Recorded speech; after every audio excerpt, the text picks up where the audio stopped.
Welcome to the Carson-Newman University Faculty Orientation and Training Series. This video is part 5 of 5 videos about building and using assessments in Advanced 360. Part 5, Creating the Test. Step 1 is inputting the questions to the Personal Resource Repository. If you haven't already done so and need more help, go back one video and watch Get Ready to Assess Part 4, Reusable Questions. In this video, we'll learn how to create the test, insert the previously created questions, set the question order, and give each question a point value. Let's get started. Within the course, select the Tests tool from the left navigation panel. Select the green Add Test button. The test activation settings default to active. If you would like the test not to be seen by the student until a later date, you can select inactive from the drop-down menu. Give the test a name which is meaningful to you, the designer, any future instructors of the course, and the students.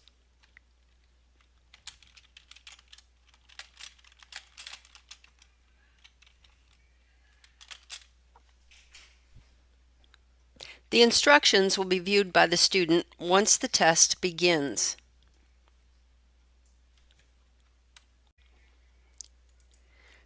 Think of the story box as any item you would like the student to view throughout the exam.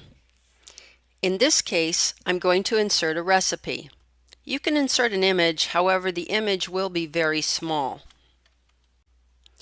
The pre-test confirmation message shows to the student when they select to begin the test as a second confirmation that they're ready to begin. If you're timing the test, here would be a good place for a reminder, and if they must finish completely. The post-test confirmation appears when they select Finish. They must confirm that they are finishing the exam before it actually submits. Here you may put a message to them about not being able to re-enter the exam once submitted, and in which case they may cancel and review the test one more time. The test complete message appears after they've submitted. I like to put here a message about grading. Essays and short answers must be reviewed by the instructor before the final grade is submitted. So if it's not a pure multiple choice, multiple answer, or matching question, I always explain their grade is not accurate until I have graded the written answers. Here's a good place to save our work.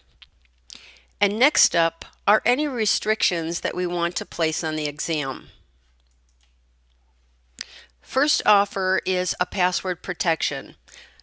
Use this especially if you're going to be offering the test in a lab setting. It prevents the students from not being in class yet somewhere on campus able to take the exam with their book open. This could also be used for proctored exams. Carson-Newman, however, does not use proctored exams. Next area is to check the restrict date, which would restrict the start and end dates. Note, if you do have a start date and time, you must enter an end date. Now that end date can be far out if you'd like it to be. But if you don't put an end date, the test will not be available for the students to begin. And here's where we set a time limit. I'm going to set this test time limit to 45 minutes. You can, after we save the exam and there's students in the course, which the instructor usually does, you can set individual assessment times to students that have identified needs for extra time. And last, we may choose that the student can stop and re-enter the exam or restrict them from doing so, meaning they must, once they start the exam, complete it in one setting. And then again, select Save.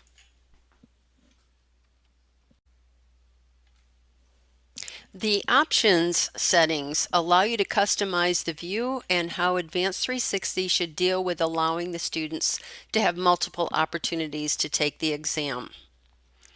First, do you want to randomize the way questions are presented? This is somewhat of a fail-safe for students sharing their exam answers. Next, let's say we've inserted 100 questions in this exam. However, we only want 10 presented to the student. If we put a check here and place a 10 in this field, students will randomly receive 10 of the 100 questions. Another great fail-safe. Answer questions in line is the default.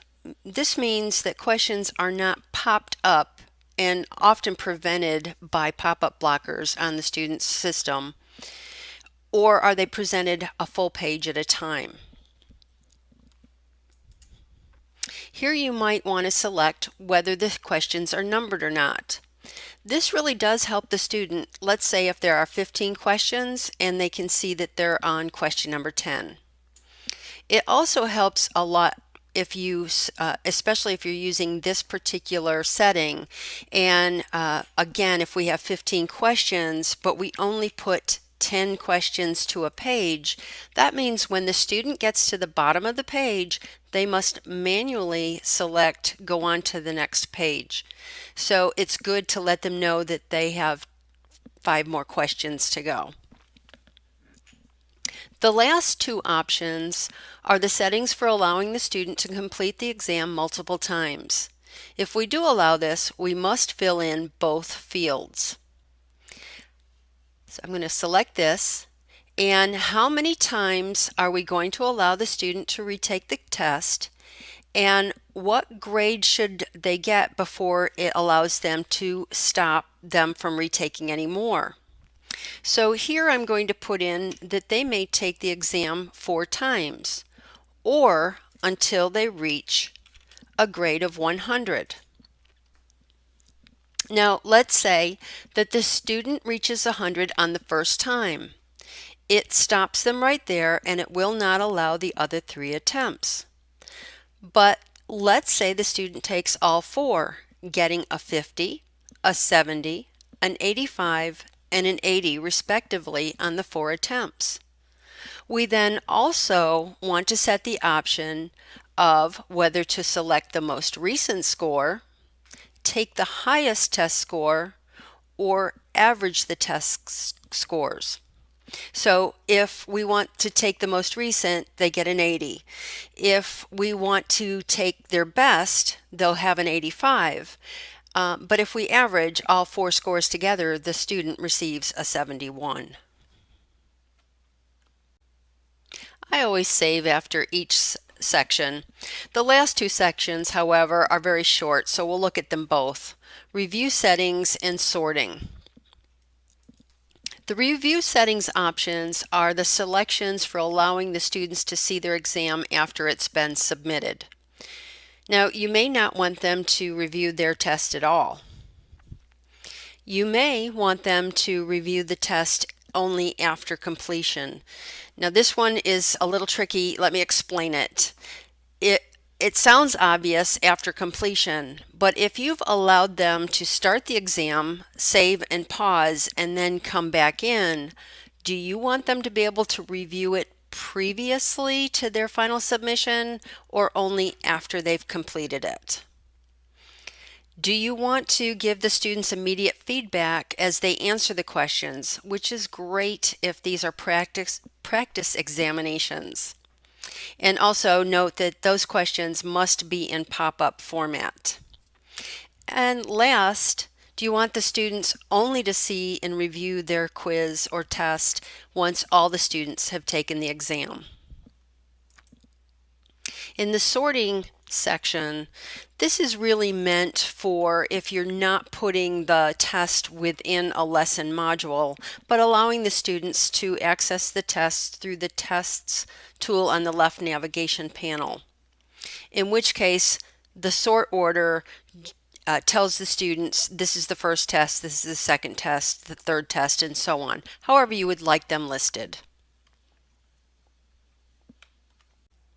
Once done with the test settings, you'll select the Questions tab at the top because we're ready to add questions and set question values. We want to select the resource repository folder where the questions reside. This could be your personal resource repository, the global repository, or your department repository.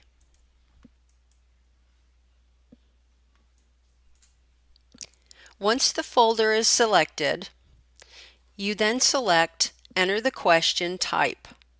Now you can select one or two or check them all. Now all of these questions are going to be added to the exam. So we're going to select the Add Selected Questions button to the test. Advanced 360 now reminds us that we must give the questions a point value. And we can enter the point values of each of the questions one at a time, or we can set all of the questions to the same point value at the top. And after they're all set to the same value, if one or two has more weight than another, we can still go down and change those in the individual sections.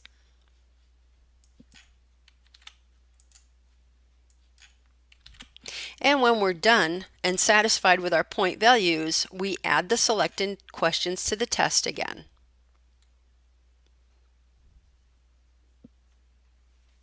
And that's what there is to creating a test. And now it's your turn. Log on to Advanced 360 and explore. The next recording in this training series is pulling it all together, creating lessons.